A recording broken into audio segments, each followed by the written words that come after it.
Senator from Ohio. Mr. President, I have the great pleasure today to talk about a friend. It's a bittersweet moment because that friend is choosing not to stay with us here in the Senate. He didn't run for re-election. He is going back home to Utah.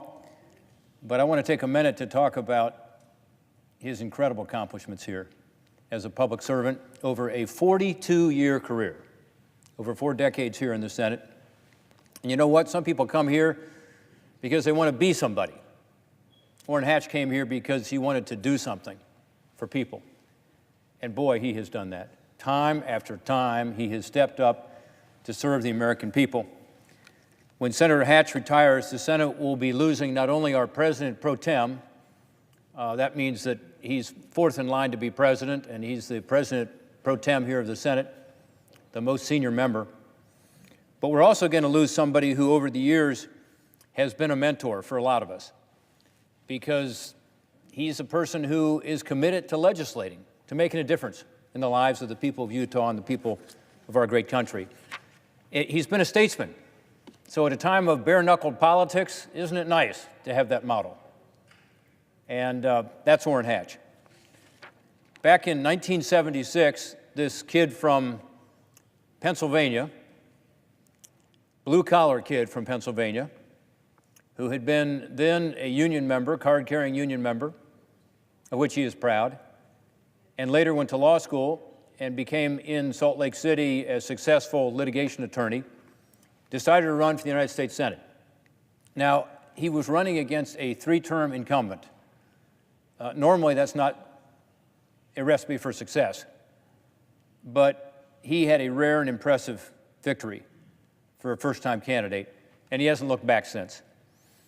When he got elected, I think he probably was a little surprised, but he also realized that he owed something to the people of Utah, and that was to put his nose to the grindstone and make a difference for them. And that's what he's done.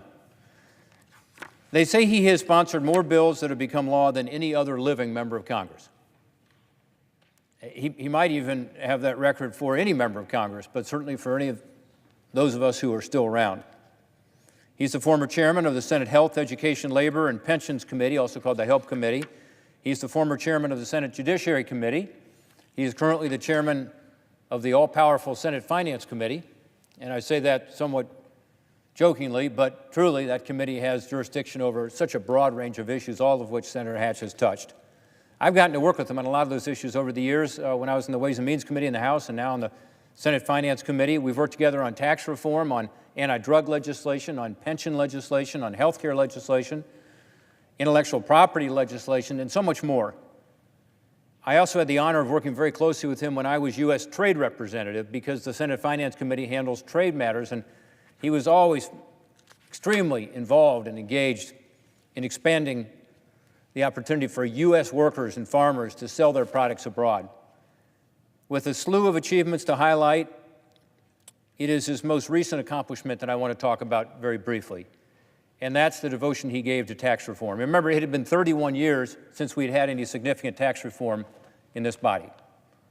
And a couple years ago, Orrin Hatch said, you know what, we're going to do this. He set up a bunch of working groups, and they were bipartisan, and I co-chaired one of them with Senator Schumer, who's now the Democratic leader.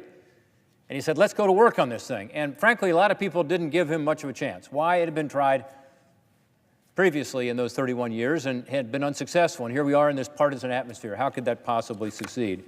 But he kept at it, and he shepherded through the process what I think is historic tax reform, and what I know is helping the people I represent. It's helping small businesses, it's helping American workers, it's helping to give people opportunity that they would not otherwise have had. So 31 years, think about that. Back then, Senator Hatch was a second-term senator. Pete Rose still played for the Cincinnati Reds. Ronald Reagan was president of the United States. After 31 years, it's probably a good idea to update the tax code, and he did that. It's pro-growth. It's resulting in more investment in people and equipment and jobs. And as a result, I believe, you see this expansion of our economy out there. I think it's the biggest single reason for it. Wages finally going up for the first time really in a decade and a half. And families having just a little more cash to be able to spend for their Christmas shopping, for their retirement, for their health care, for their kids and grandkids. That's exactly what Senator Hatch intended when we crafted that new law, and that is a heck of a capstone for an amazing career. I'm also, though, very grateful for his work in other areas, protecting religious freedom, encouraging technological innovation, focusing a lot on the tech community and how we can help here in Congress to either provide legislation that helps them to be successful, which has encouraged this economic growth we've seen in this country in the last several decades, but also getting out of the way when necessary to ensure that technology can continue here in the United States to be at the cutting edge. He even has helped songwriters. Now, some might think that's selfish of him because he's a songwriter himself. But he did it because he realized that songwriters deserved to be able to get a responsible return and to be able to protect their intellectual property that they have embedded in their music and their videos. So he's been a hero to the folks in the music industry as a result. And by the way, he's not done. This week, next week, and the week after, Senator Hatch is leading a bipartisan effort with Senator Brown to save the multi-employer pension system. Now, folks, this is not a task that people take on because it's fun. It's difficult. It's difficult on substance. It's difficult on politics. Who's back in the lead?